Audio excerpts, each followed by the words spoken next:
For this setup, we will need a motorized rotating wheel, which has a large number of teeth and gaps like a gear. It's important that the width of the teeth are exactly the same as the width of the gaps. The next thing we need is a light source. Let's assume it's a strong laser for simplicity. The same can be achieved with, say, a light bulb or even a candle with an appropriate set of lenses. We will also need a semi-reflective mirror. It is a partially glazed glass which allows some light to pass through it and some would get reflected. We'll need to keep it tilted for reasons which will be obvious very soon. And lastly, we need a regular mirror on the other side of the wheel. With the setup as shown, when we switch on our laser, the light passes through the semi-glazed mirror. Some of the light would get reflected as well, but we'll ignore that as it is not relevant to this experiment. The light is pointed towards the outer rim of the wheel where there are teeth. If the wheel rotation is such that the light encounters a gap, it will pass through it and hit the mirror on the other side. The light beam then gets reflected and traces its path through the gap between the teeth again and hits the semi-glazed mirror. Some of the light passes through it, but again we'll ignore that part. The remaining light will get reflected and here is where we will observe the light. Now let's start rotating the wheel. Doing this will cause the light to flicker at our observation point. We'll keep increasing the speed of rotation gradually. As we do that, at one point we'll observe that the light is completely blocked and no light can reach our observer. Let's see what causes this to happen.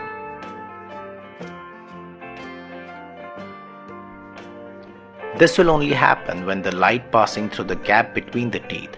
By the time it reaches back to the wheel has moved exactly one tooth distance, and so it blocks the reflected light beam. As it has moved exactly one tooth distance, all the light passing through the gap will get blocked. The light from the rightmost edge of the gap will hit the rightmost part of the adjacent tooth. Light passing through the middle of the gap will hit the middle, and light passing through the left edge of the gap will hit the left edge of the tooth. So all the light is blocked from the observer's point of view. From this we can see that the time taken by the light to travel from the rim of the wheel to the mirror and back is same as the time it takes for the wheel to rotate by the width of one tooth. With this information we can figure out the speed of light if we know the speed at which the wheel is rotating. Let's do some math and find out the speed. If the number of teeth on the wheel is, say, 720 and the speed of the wheel at which light blocks is 13 revolutions per second, which means time it takes to rotate one full circle is 1 by 13 seconds. We can now find out the time it takes for the wheel to move the distance of one tooth. There are 720 teeth and 720 gaps of the same length. So if we divide the speed of the full rotations by 720 plus 720, we get the time it takes to rotate one gap length. Now the distance between the wheel and the mirror is 8 kilometers or 8,000 meters. Yeah, it has to be that large. So the distance light travels from the wheel to the mirror and back is twice of that. That is 16 kilometers or 16,000 meters. If we denote c as the speed of light, the time taken by the light to travel 16,000 meters is 16,000 divided by c.